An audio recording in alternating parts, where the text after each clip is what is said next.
I have been waiting for years and years for this movie, and this is what we got? Okay, we're gonna have to just get right into it, guys. My name is Nova, this is Film Express, and today we're gonna be talking about the long-awaited follow-up to Parasite by the acclaimed South Korean film director Bong Joon Ho, called Mickey 17. Let's dive right in.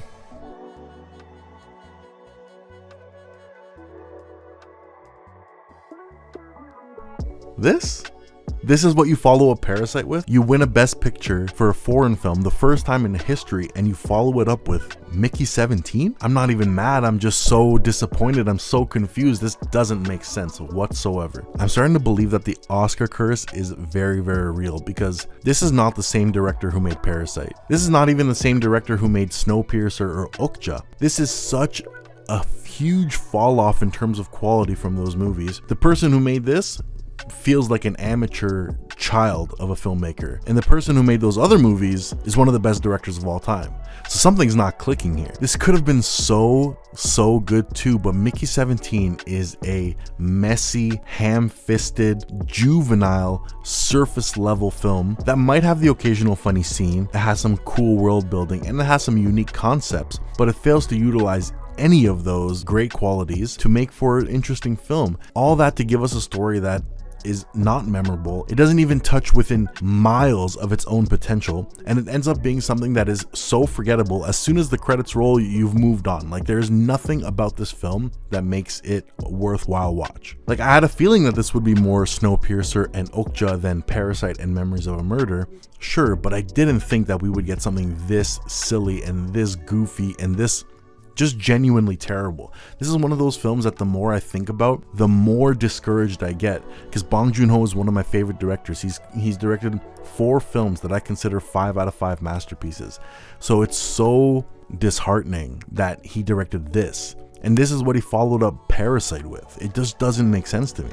Between the childish dialogue, the illogical character and narrative jumps, you have a script that just feels like a first draft at best. There was so much depth left on the table and completely forgotten about, and it trades off all that incredible potential for scenes that are juvenile, that are silly, that are hinging on jokes and lines of dialogue that serve nothing, no purpose to the story, no purpose to the themes, no purpose to the characters. This is a nothing burger of a movie. If this movie didn't exist, nobody's lives will be impacted. Bong Joon Ho's career would have never taken a hit, but now this is a film that's being lambasted by everybody who's seeing it, and they're valid in their criticisms. This is such a terrible movie. It hurts to think about. There are some moments where Bong Joon Ho's having clearly a blast directing this film, and he's even like harkening back to techniques of like Jacques Tati in Playtime, where every extra is doing something in the background of the scene. The sound design and the direction of the depth of every shot is fully considered.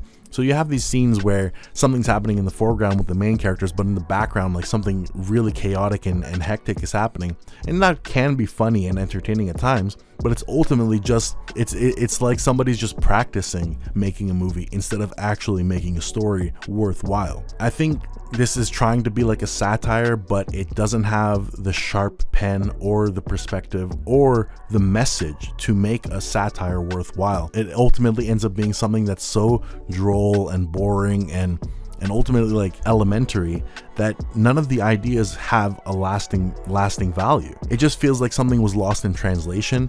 Obviously, English is not Bong Joon Ho's first language, but he definitely could have made this in Korean, and he could have gotten somebody who's way more proficient at writing the English language to help him with the script. It's so shocking that he chose to go with this script, which is full of like fart jokes and poop jokes and butt jokes and ridiculous ideas about like sex and polygamy, and there's subplots in this film that you could completely scrap and the movie would be completely unchanged. It hurts me to say that. It's starting to make sense why Warner Bros took so long to release this, because how do you even market a film like this? This film doesn't even know what it wants to be. It doesn't know what it wants to say. So it makes complete sense why they were forcing Bong Joon Ho to do edits and recuts or reshoots, and they had a hard time just making a trailer for this film or knowing how to package it. That makes sense to me.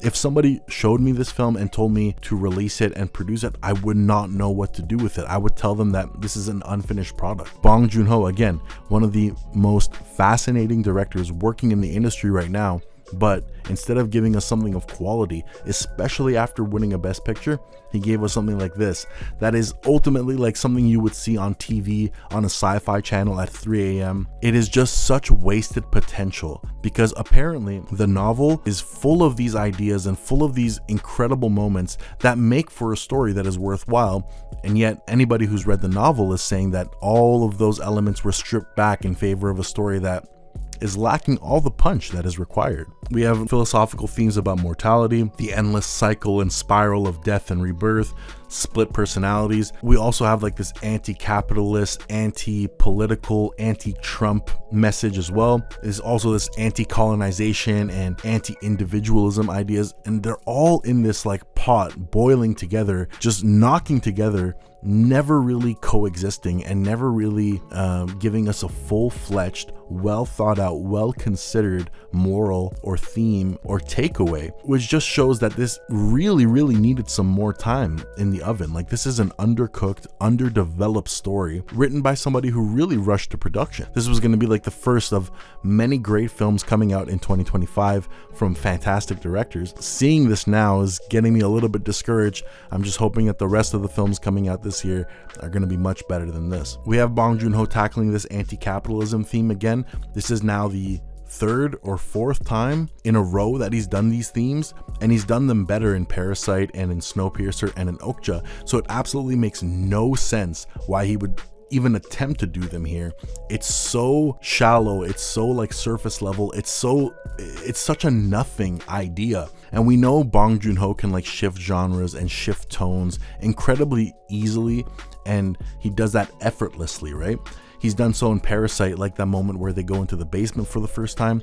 It almost becomes like a suspense horror thriller, like it takes on a completely different form. Love that about his style. He's done that in almost every one of his movies. And yet in this one, in Mickey 17, it shows that none of this was calculated. Like the reveal in Parasite is so calculated when it happens. Wherever you're watching it, whether you're watching it at home or in the theaters, you're gasping. You can feel like a rush happening inside you because you're being shown a completely new angle to the story that you never considered.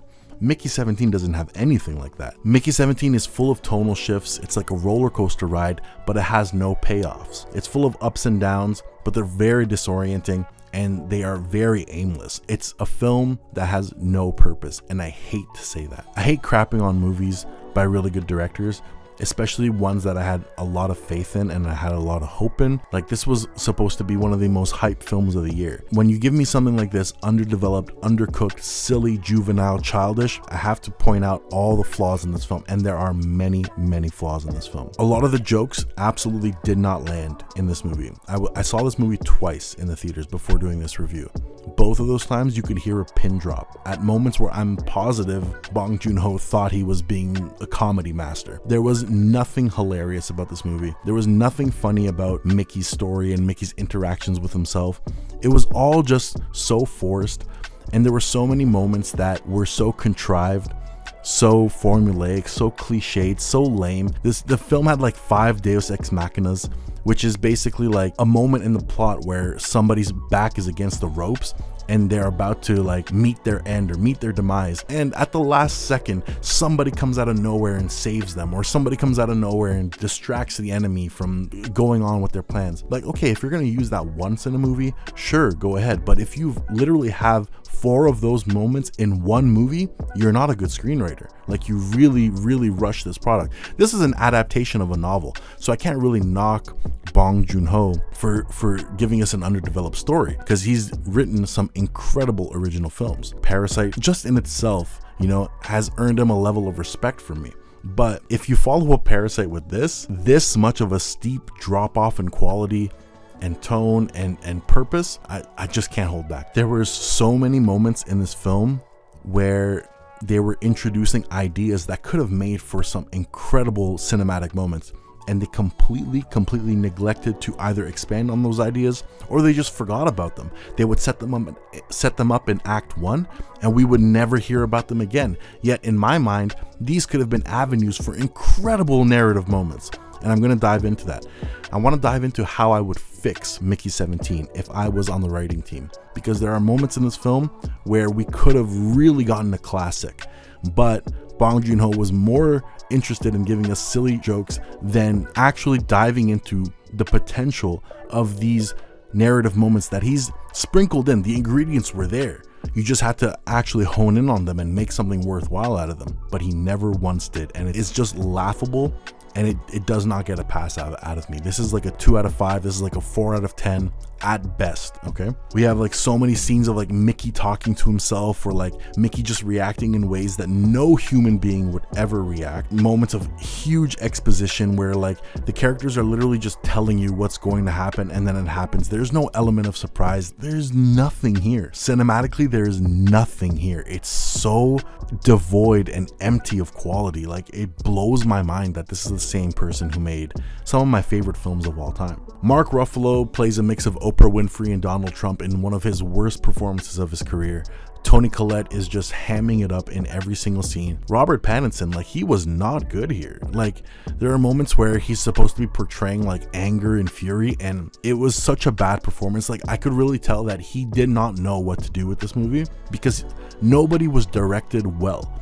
It's like everybody's acting in a different movie, but in the same scenes, because they were not given like one singular vision, one singular message from the director to all be on the same page. That's like one of the worst crimes you can commit as a filmmaker, is to not get everybody on the same page of the same vision that you're trying to portray, so that when the cameras start rolling, everyone's giving you the same tone. This was just a mishmash of everybody being given like too much freedom, including Bong Joon Ho, including the actors, including the crew, like everybody. It just made for a chaotic presentation. It's like overly confident while having nothing to offer and nothing to say, which is like a level of like cinematic creative delusion that I can expect from like lesser directors, but not from somebody like Bong Joon Ho, which is why this hurts me even more. This is easily the worst film in Bong Joon Ho's career. The script in itself has a few issues and a few missed opportunities.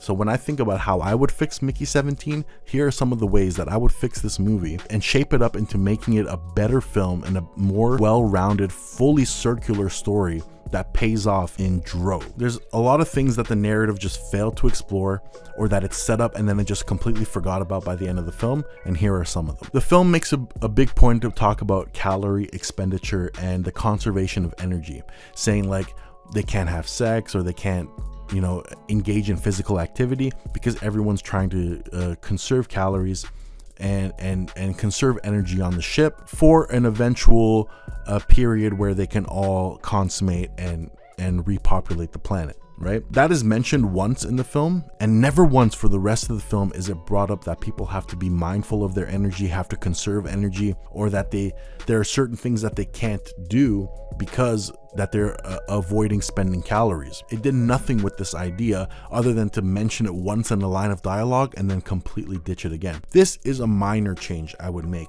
but just to have it always come back in the audience's mind, every single scene where you have like Mickey running or a physical altercation between Temu and Mickey, you could have the calorie expenditure play a huge role in these scenes, which would change the dynamic of a good portion of the film. It's not a huge change, this one, but I really think it would do wonders for the movie. Another factor that could have been improved on is the ethical implications of multiples and what that could mean for Mickey and also the Manakova story. So there's this subplot about Manakova, this character in the film who had multiples and ended up going on a killing spree and murdering a lot of people. In this film, we only have like two versions of Mickey, Mickey 17 and Mickey 18. One is like this goofy klutz and one is this like angry, more confident version of Mickey. This was such a missed opportunity in my mind to have a new Mickey in the mix, like Mickey 19 or whatever, to show a different dynamic to his character, but also now to start posing like really interesting philosophical and ethical questions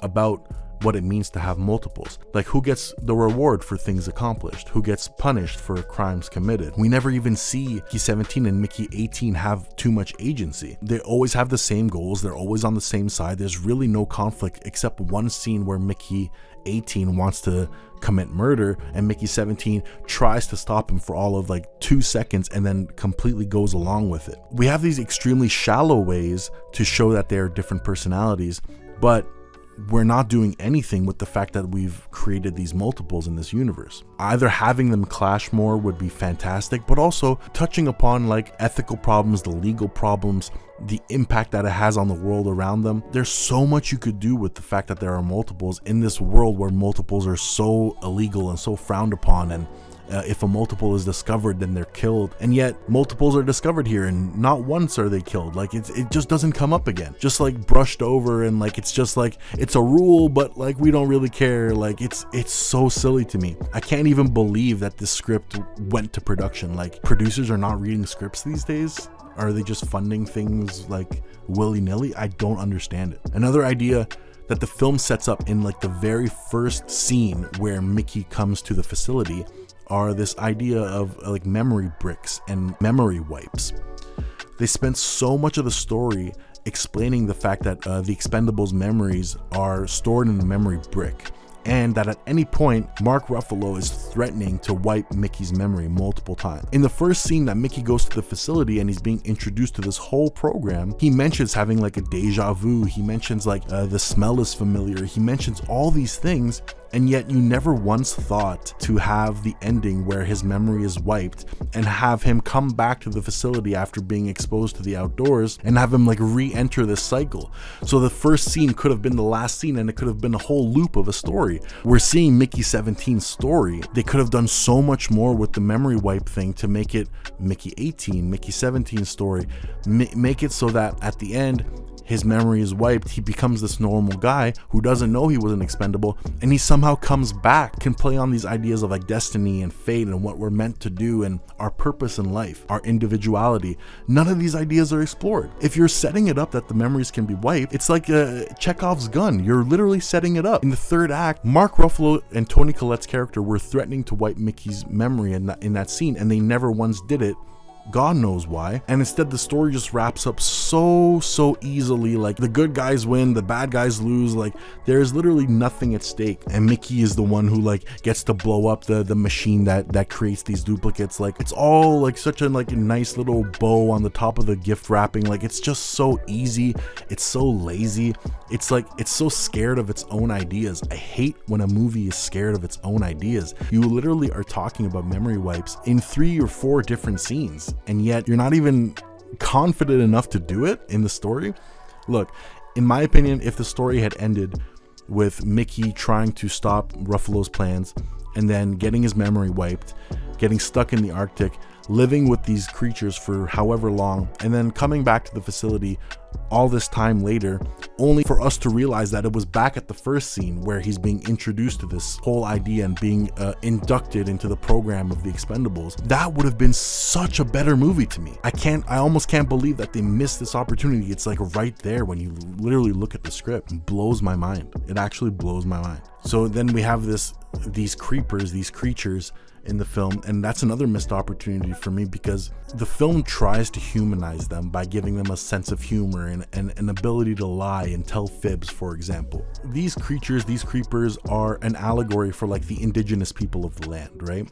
And with that being said, Bong Joon Ho's portrayal of them is just so one-dimensional, right? It's like these pure, innocent little creatures who are all about peace, and they don't want anybody to threaten their land, and they're not capable of harm, and they're all misunderstood. It's so very like Avatar in the way it's presenting like the indigenous tribes of a planet, of a country, of a land. It's literally the type of thing that we make fun of James Cameron for. But Bong Joon Ho decided that this was the best way to tell his story. I cannot go along with that. There were so many opportunities to give them multiple dimensions, to give the leader multiple dimensions, the leader of the creepers. Like, they could have been like humans as well, where they manipulate people and they're greedy and violent and all these things. Like, they could have represented the full spectrum of like human emotion and human capability, but instead they're just like these little misunderstood creatures of peace that don't want to cause anybody any harm. It's so lame to me. It's also so very out of touch. Like, I understand this idea like colonialism is bad, the indigenous people of the land like have all the entitlement to the land and its benefits, right? Like, I get it, but if you're going to give us a more nuanced film and a more nuanced approach to this theme, you would have to have more complex characters at the core of the story. especially with the creepers as well. I think a good story with good representation doesn't hold back, and it doesn't like pick and choose who to portray as good and evil just to make a point, right? And if pushed to like their limits, they're definitely capable of evil. And this is what the film is trying to like establish at multiple times, that these humans are putting these creepers in situations they don't want to be in, attacking them, misunderstanding them, not realizing that they are peaceful creatures. It's just so discouraging. It's just so like, it's so one-dimensional. It's so like Disney Channel. It's so like Nickelodeon. It's so childish. I can't believe how childish this movie is. The more I think about it, the more I hate it. Like, I hate when a movie is supposed to be good, it has all the ingredients to be a banger, and it's just one of those movies that, like, the second you use your brain, it all falls apart, like, right in front of you. So the film made also a great point to talk about, like, human error and how the scientists are always making mistakes, how they're commissioned orders from their leader, from Mark Ruffalo's character, and it causes like a trickle down effect of like human error, how like some of the machinery is not working properly, like even the machine that prints out Mickey sometimes, you know, bugs out and like has glitches. The scientists are constantly making mistakes. So that's cool. I like this idea, right? It's like the future is not perfect, and people are still making mistakes even when we have all the technology in the world to be like flying through space and bringing people back to life and all this crazy stuff, right? And yet, outside of one scene where they have dinner and the scientist reveals that he causing Mickey to get sick, outside of that one scene, this never really came up again in meaningful ways. When I talk about meaningful ways, it's not like the scene where the truck is coming into the hangar and the warehouse workers are telling them not to because it's going to scratch the roof. Like, it's not that. I'm talking about something as important as the detonator in the final scene, in the final climax. That could have been an incredible way to show, again, the factor of human error and how these simple mistakes and these simple slip-ups at the technological level from humans can cause huge repercussions. In my opinion, it would have been cool if we, at one point, you know, thought that Toni Collette was going to blow up Mickey 17, right? And then Mickey 18 blows up, or vice versa, right?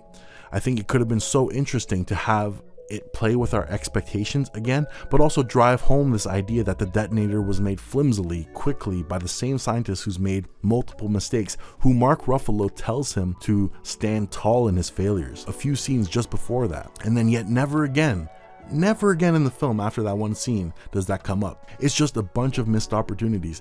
Like, if you're trying to be a comedy film, this whole idea that like the scientists are making mistakes could have played off wonders for the climax. In my opinion, I can think of not only just the detonator, but a few ways where the scientists could have messed up, could have set up wrong expectations with the technology, and for the technology to backfire due to human error. Again, missed opportunities all around. I mentioned this before, but they talk about like repopulating civilization and saving calories up until this moment where they can all consummate and begin repopulating civilization. That is mentioned in one scene. It is never mentioned again. It becomes completely forgotten by the second and third acts. And lastly, one of the big subplots in this film includes Steven Yeun's character Timu. He's dealing drugs, painkillers, to people in the ship, right? But this does not serve anything to the story. It doesn't say anything about addiction. It doesn't say anything about like the reliance on chemicals. It doesn't say anything about the people at the very rich level, at the elite level, who are addicted to drugs. It says nothing. All it says is that this one character was smuggling drugs onto the ship because he had debts. It's pointless. It serves nothing to the story. It's just genuinely baffling. Could have been a major plot beat if, for example, Ruffalo's character was addicted to these oxys, and this heavy addiction is causing him to force people to import drugs onto the ship, right? This loan shark story never really felt like it was confident in its own purpose and its own capabilities. It felt so unimportant, and there was like nothing at stake. If we had a bit more moral complexity like thrown into the mix here, it could have done so much wonders to make this story at least serve something, right? Like, example, if he was forced to deal these oxys and to betray Mickey and to do all these things because he was being pressured to by the elites and pressured to do that just to survive, it could make sense. It could add another layer to his character. Moral complexity is such a beautiful thing in stories that most people don't seem to understand. Bad people are not just always bad. Good people are not always just good. Like, there's so many shades of gray in between. And to ignore those is just missing out on nuanced storytelling and an understanding of humanity that can be universal. This is why Mickey 17 is failing at the box office. It went straight to VOD and no one is talking about this film. Is because it has nothing to offer as an idea. Even this idea that I'm pitching about this Oxy storyline, it's very minor. It constitutes maybe 5% of the film, maybe less, but just giving us a little bit more considered depth, a little bit more purpose with your story, a little bit more self-aware storytelling could have made even those throwaway scenes last and hit harder and have something to take away, something to talk about, something to ponder on. Mickey 17 has none of that. Mickey 17 ultimately is a waste of time. It's a shallow, juvenile mess of a film. It's not entertaining. It's more stupid than it's worth. And it's one of the most bafflingly bad films I've seen by a great director since Damien Chazelle's Babylon. It's one of those films where it is very clearly rushed to production. It's very clear that the studios tried their best to save a vision that was very subpar. And it's very clear that everyone in this project was in over their heads. All the actors were acting in different movies, and the script had absolutely nothing to say. Ultimately, Mickey 17 is one of the most disappointing films I've seen in a long time. I absolutely cannot recommend it. I would easily recommend that you skip it because it's more frustrating than it's worth. And if you want to hear one of the worst lines of dialogue of 2025, "Are you and Nasha open?" is the worst line of dialogue I've heard in years. Like in years, in multiple films, in films that are worse than this. This was the worst scene I think I've seen in a very long time. It's mind-boggling because there are so many times in this film where people ask Mickey what it's like to die, right? What it's like to die. What is it like to die and come back alive? He never once answered it. He never once had the answer. Bong Joon Ho never once thought that asking this question deserved an answer. He was just more intrigued about asking the question and then talking about sex and fart jokes and poop jokes right after. It's mind-boggling. I cannot believe that this is the same person who gave us Memories of a Murder, same person who gave us Parasite. It's more in line with Snowpiercer and Okja, that's for sure, but even those films, in their crazy, zany, wild energy, are infinitely better, have infinitely more to say, and are infinitely more watchable than Mickey 17 is. I understand why Warner Bros. Had such a hard time with this film. It hurts to say it, but this was the first misstep in Bong Joon Ho's career and the worst film of his career, easily. So guys, those are my thoughts on Mickey 17. I know it wasn't pretty. I know it seems like I'm ranting a lot. I had a lot to say about it, but let me know what you guys thought of the film. Am I being too harsh on it? Did you like the movie? Do you think that it had way more to offer than I'm giving it credit for? Let's talk about it, guys. Please like, please subscribe, and hit that notification bell. My name is Nova. This is Film Express, and I'll catch you guys on the next one. See ya.